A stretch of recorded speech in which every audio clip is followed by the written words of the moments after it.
이 시간에 같이 은혜 받을 말씀은 사도행전 9장 26절 말씀부터 30절 말씀입니다. 한 절씩 읽으면서 같이 은혜 나누겠습니다. 시작. 사울이 예루살렘에 가서 제자들을 사귀고자 하나 다 두려워하여 그가 제자됨을 믿지 아니하니 바나바가 데리고 사도들에게 가서 그가 길에서 어떻게 주를 보았는지와 주께서 그에게 말씀하신 일과 다메섹에서 그가 어떻게 예수의 이름으로 담대히 말하였는지를 전하니라. 사울이 제자들과 함께 있어 예루살렘에 출입하며 또 주 예수의 이름으로 담대히 말하고 헬라파 유대인들과 함께 말하며 변론하니 그 사람들이 죽이려고 힘쓰거늘 형제들이 알고 가이사라로 데리고 내려가서 다소로 보내니라. 아멘. 사랑의 아버지 감사합니다. 간밤도 하나님 은혜 가운데 저희들을 하나님 지켜주시고 쉬게 하시고 또한 날을 허락받아 이 새벽에 주님을 찬양하며 하나님께 또한 아버지 예배하기를 원합니다. 하나님 말씀 읽고 전하고 받기를 원하오니 하나님 말씀을 통해서 이렇게 큰 은총을 베풀어 주시옵소서. 예수님의 이름으로 기도 올려옵나이다. 아멘. 할렐루야. 하나님은 이제 오늘도 말씀을 통해서 이렇게 말씀하십니다. 그러므로 하나님 말씀을 받을 때 여러분 받는 마음의 자세가 내가 하나님 앞에서 하나님의 음성을 듣는다는 자세로 경청하고 경청하면 신명기 28장 1절로 14절의 말씀의 축복이 그대로 이룰 줄 믿습니다. 또 말씀이 선포될 때마다 우리가 화답해야 될 언어가 있는데 그것은 아멘입니다. 아멘은 하나님께 영광을 돌린다는 의미고요. 아멘은 하나님 말씀이 그대로 이룰 줄 믿습니다라는 신앙의 고백의 소리입니다. 또 아멘은 우리 마음의 기도의 소원이 담겨져 있는 그 단어입니다. 그러므로 말씀이 증거되고 선포될 때마다 아멘하여서 아멘의 응답과 축복을 받는 여러분 되시기를 다시 한번 주님 축복합니다. 자, 반복의 능력입니다. 우리는 계속해서요 지금 사도행전 9장 말씀을 통해서 같이 은혜 나누고 있습니다. 지난 시간에 지금 사울이 회심을 한 다음에 이 사울이 회심을 한 다음에 지금 다메섹에서 복음을 증거하기 시작했습니다. 다메섹에서 복음을 증거하는데 강하고 담대함으로 복음을 증거하는데 뭐라고 증거하냐면 하나님의 아들이심과 그 다음에 예수 그리스도임에 대해서 강력하게 선포하게 돼요.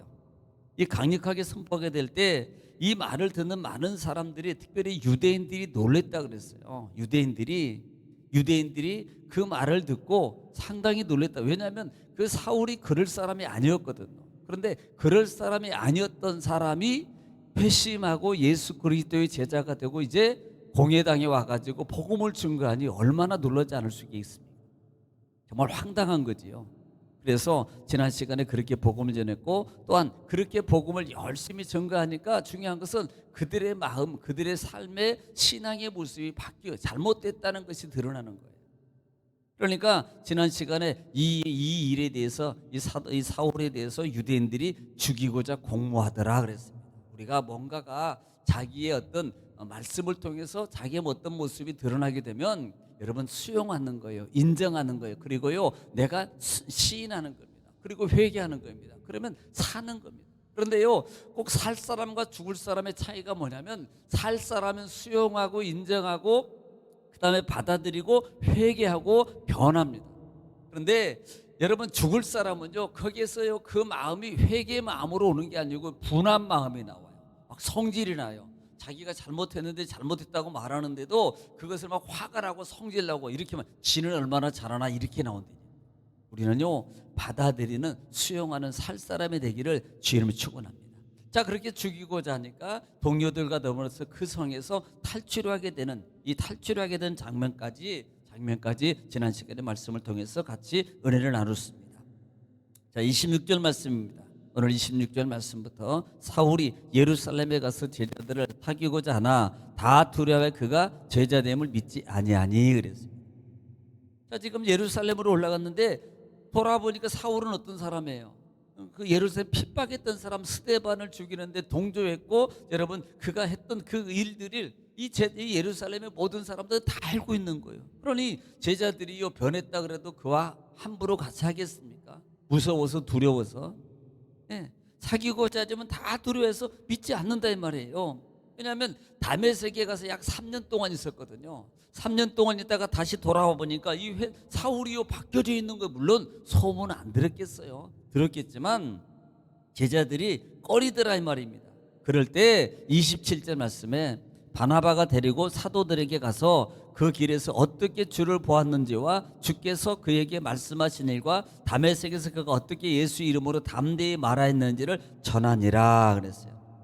지금 바나바라는 사람이 나옵니다. 이 바나바라는 사람이 사울을 데리고 그들에게 가가지고 경유에 대해서 다 얘기하는 거예요. 어떻게 주를 보았는가, 그 다음에 어떻게 주를 만났는가, 그 다음에 다메섹에서 어떤 사역을 감당했는가, 그가 예수 그리스도를 담대하게 전하더라. 이런 정말 놀라운 역사더라, 기적 역사라고 많은 성령의 충만한 역사가 일어나더라 라는 그 역할을 누가 해요? 바나바라는 사람이 하더라 이 말입니다. 여러분, 이 바나바는 본명이 요셉이라는 이름으로 되어 있어요. 근데 레위 지파의 후손입니다.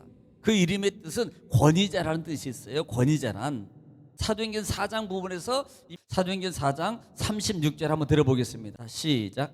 구브로에서 난 레위족 사람이 있으니 이름은 요셉이라 사도들이 일컬어 바나바라 번역하면 위로의 아들이라 하니. 예, 위로의 아들이에요. 그런데 30 그가 자기 밭을 팔아서 어떠했어요? 하나님 앞에 제단을 바쳤던 사람 아니냐 이 말이에요. 그러니까 37절에서는 소유를 팔아서 이렇게 자기 이 구브로 사람이고 37절에는 그렇게 이후에 하나님께 드렸고 이 바나바가 사울을 데리고 제자들에게 가서 거기에 대해서 자초지적을 연결해 주는 설명해 주는 거예요. 예, 그렇게 설명해 주니까 28절 말씀에 사울이 제자들과 함께 있어 예루살렘에서 출입하며 제자들이 그 바나바의 말을 듣고 그들의 마음이 다 완화되었고 이제는 누구와 더불어서 사울과 더불어서 제자들과 함께 예루살렘에 출입하여, 이 말은 뭐예요? 같이 다닌다 이 말이에요. 같이 동행해서 같이 복음의 사역을 감당하고 있단 말이에요. 그러니까 우리는 여기서 또 하나 볼 수 있는 게 뭐예요? 바나바의 역할입니다. 오늘 특별히 우리가 봐야 될 것은 바나바의 역할이란 말이에요. 오늘 우리가 바나바의 역할을 잘 감당해야 됩니다. 중재자 역할입니다. 이건 복음의 중재자요, 은혜의 중재자입니다. 마귀는요 이간질시켜요. 마귀는요 교회와 이간질시키고, 마귀는 성도와 그 다음에 성도와 가정과 친구와 친구를 이걸 이간질시키는 것이 마귀거든요. 그런데 바나바는요, 예를 들면 바나바가 만약에 마귀 역할하는, 맞아, 저 사람이 사울이고 저거 변한 척만 한 거지, 저 회심한 척 한 거지, 이미 다 너희 습속에 첩자로 들어와가지고 너희 속내정을 다 알아가지고 이제는 너희를 다 죽일 거야, 이렇게 말했다면요 여러분 되겠습니까? 안 되는 거예요. 그런데 바나바는요 지금 중재 역할을, 은혜의 중재 역할을 잘하고 있는 거예요. 어떤 사람은요 중재 역할 한다고요, 중재 역할 하는 게 아니라 어떤 사람은 싸움 붙이는 사람이 있어요. 이렇게 하면 안 됩니다. 잘한다고 하면서도 싸움 붙이는, 지혜롭게 하나님의 은혜를 잘 감당해야 되는데 이것을 잘못해가지고 자기를 막 해본다고 앞서서 막 이게 뭔 줄 아세요? 자기 의협심으로 할 때 문제가 생겨요. 그러니까 하나님의 성령의 은혜로 성령의 인도함으로 은혜로 하면 절대 문제가 안 생깁니다. 그런데 자기 의협심으로 먼저 하게 되면요 이것은 반드시 영적 문제가 생기는 거예요. 삶의 문제가 생긴다 이 말이에요. 그러면 우리는요 뭔가 진행할 때 기도함으로, 내 생각보다는 하나님 편에서, 내 생각보다는 하나님의 성령 교회를 통해서 우리가 먼저 은혜 쪽으로 가면 모든 것이 다 합력하여 은혜가 되는 거예요. 그래서 바나바의 역할을 결국 누가 감당해? 우리가, 내가 교회에 대한 바나바, 성도에 대한 바나바, 목사님에 대한 바나바, 그 다음에 성도님들에 대한 바나바, 그 다음에 여러 가지 모든 곳에 통해서 가족 간에도 마찬가지고요, 친구 간에도 마찬가지고 바나바의 역할을 우리가 잘 감당해야 되는 거예요. 29절 말씀에 또 주 예수 이름으로 담대히 말하고 헬라파 유대인과 함께 마라에 변론하니 그 사람들이 죽이려고 힘쓰거늘 그랬어요. 여러분 여기서 담대히, 주 예수 이름으로 담대히 말하고 그랬어요. 여러분 이 사울은 변화받은 다음에 그건 강하고 담대했습니다. 왜냐하면 성령이 충만해요. 복음을 증거하는 만큼 더 성령의 충만한 역사가 나타납니다. 그러니까 주 예수 이름을 담대히 증거하는데, 여기서 담대히라는 말이 이게 무슨 말은 파르네시아 조메 로스토스라는 말인데요, 이것은 자기 의사를 꺼리낌 없이 자유롭게 말합니다. 그러니까 자기 의사가 아니라 성령에 주시는 하나님의 은혜의 말씀을 꺼리낌 없이, 누구 가리지 않고 이건 당당하게 말하는 거예요. 당당하게. 당당하게 말하더라 이 말이에요. 그러니까 누구에게 솔직히 말하면 예를 들어서 안 믿는 사람들에게, 개종하지 않은 사람들은 당당히 말할 수 있어요. 근데 누구에게요? 당당하게 말한다는 것은 유대인, 특별히 유대인들 이런 사람들에게 말하는 것은 상당히 꺼리거든요. 왜? 죽을 수 있고요, 내가 신성모독이나 붙잡힘 받을 수 있고요, 문제가 될 수 있기 때문이란 말이에요. 그런데 그들에 대해서 두려움이 없이 이 말이거든요. 막힘이 없이 당당하게 예수는 그리스도라고, 예수는 하나님의 아들이십니다, 당신 예수 믿어 삽니다, 나같이 이렇게 예수 믿으면 나도 예수 믿어 살기 행복합니다, 당신도 믿어보세요 라고 이렇게 강력하게 말해보는 거예요. 말할 수 있는 겁니다. 이렇게 말하더라 이 말입니다. 특별히 헬라파 유대인과 함께 말하여 변론하니, 그래서 여기서 나오는 이 헬라파는 누구예요? 한마디로 유학파들입니다. 유학파. 그러니까 예루살렘에 살다가 헬라 문화 속에서 살다가 이제는 거기서 문화 이름을 한번 거기서 공부하고 거기서 잘하고 있다가 그다음에 헬라어를 쓰고 헬라어를 쓰거든요. 그때 당시에는 공통어가 이 헬라어예요. 그러니까 본국에 돌아와 가지고 뭐예요? 지금 이제 신앙생활하는데 헬라의 그 문화를 문화를 이제 먹었잖아요. 그 물을. 그러니까 그 헬라파 그 문화가 뭐냐면 상당히 지적입니다. 그리고 논리적이에요. 그래서 뭐예요? 이걸 배웠기 때문에 뭐 하겠습니까? 따지기 좋아해요. 변론하기를 좋아한다면. 왜? 나 외국물 먹었다 이거요. 나 유학 갔다 와 이겁니다. 나는 그냥 이렇게 많이 배웠다. 이런 사고거든요. 그러니까 특히 그들하고 이 변론을 지금 일삼는데, 여러분 솔직히 말하면 변론이 되겠습니까? 사울이 누굽니까? 사울은 원래 태생이 헬라파예요. 헬레진 문화 속에서 이게 자랐다고요. 그러니 얼마나 더 확실합니까? 거기에다가 예수 믿었죠, 성령 은혜 받았죠, 성령의 충만함 있지요.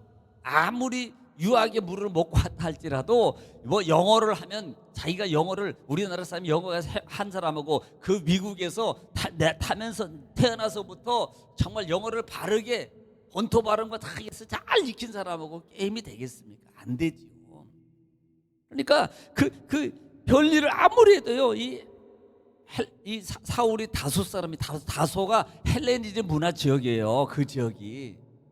거기서 태어난 사람하고 되겠습니까? 그러니까 아무리 변론을 해도요 못 이겨요. 그들이 감당이 안 되는 겁니다. 그래서 하반절에 그 사람을 죽이려고 힘쓰거늘이라고. 게임이 안 됩니다.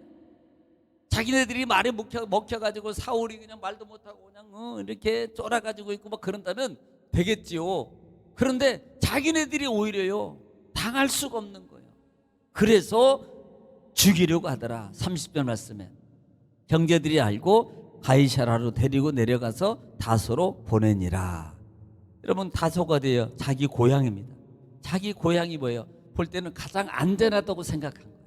왜냐하면 고향은 다 알고, 그러니까 자기 고향으로 보내버리면 가장 안전하다고 생각했어요. 그래서 사도행전 22장 17절 말씀에 보면은 22장 17절 말씀에 한번 저는 이 부분에 대해서 설명을 하는데 22장 17절 말씀입니다. 시작.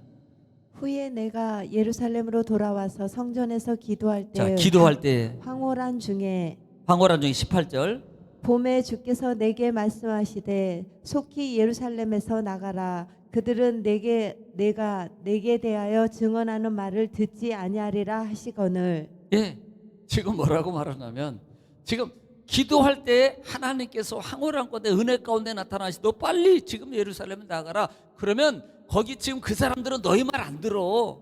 이미 너희 말을 안 들어. 네, 그래서 지금 제자들과 더불어서 그곳을 떠나서 자기 고향으로 피신을 시키더라. 누가 하신 거예요? 성령께서. 제가 늘 얘기했잖아요. 그들이 한 것 같지만 성령께서 하신 것이다. 우리가 기도 중에 하나님의 은혜 중에 사명 가운데 있으면 성령은 늘 모든 것이 우리는 좋아져 합력하여 선을 이루게 한다고. 그래서 성령께서 나를 도우시고 인도하셔서 하나님은 말해요, 모든 것이 합력하여 복이 되도록 성령은 나를 도우시고 인도하시고 역사하시고 책임지시고 피하게도 하시고 도와주시기도 하시고 기적과 능력도 베풀어 주시더라. 할렐루야. 또 하나 우리는 이 말씀 속에 하나님 음성이 나는 바나바와 같은 그와 같은 신앙의 삶으로 서야 된다. 또 내가 기도함으로 하나님의 은혜 중에 거하면 성령은 나를 늘 피할 곳으로 인도해 주시고 도와주신다. 오늘 이 말씀을 부여잡으시고 오늘 또 교회를 위해서, 나라를 위해서, 여러분 가정과 자녀를 위해서 또 기도 제목을 가지고 기도할 때 성령께서 도와주십니다. 주여 부르시고 다시 한번 통성으로 기도하겠습니다.